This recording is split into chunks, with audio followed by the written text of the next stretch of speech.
মহান বিজয় দিবস উপলক্ষে মুক্ত বাংলা স্পোর্টিং ক্লাব ও যুব সংঘের উদ্যোগে 16 দলীয় ক্রিকেট টুর্নামেন্টের আয়োজন করা হয়। 6 ডিসেম্বর শনিবার বিকেলে বাগেরহাট জেলার মোংলা উপজেলার শেখ রাসেল মিনি স্টেডিয়ামের পাশের মিনি মাঠে 16 দলীয় খেলার প্রথম রাউন্ডের শেষ ম্যাচ অনুষ্ঠিত হয়। উক্ত খেলায় জয়মণি উইনার্স ক্লাবের বিপক্ষে খেলতে নামেন সি লাইট ইন্টারন্যাশনাল একাদশ। দেশ দর্পণ নিউজ, দেশের সাধারণ জনগণের সংবাদ মাধ্যম। আপনার সংবাদ এবং বিজ্ঞাপন প্রচারের জন্য যোগাযোগ করুন স্ক্রিনে দেখানো হোয়াটসঅ্যাপ নম্বরে।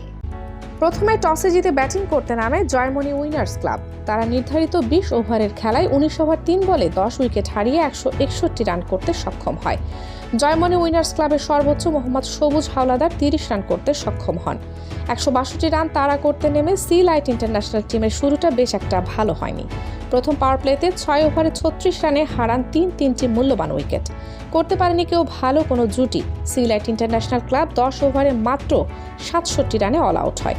এতে করে জয়মণি উইনার্স ক্লাবের 94 রানে জয় নিশ্চিত হয়ে যায় এবং তারা প্রথম রাউন্ডের গ্রুপ চ্যাম্পিয়ন হওয়ার গৌরব অর্জন করেন।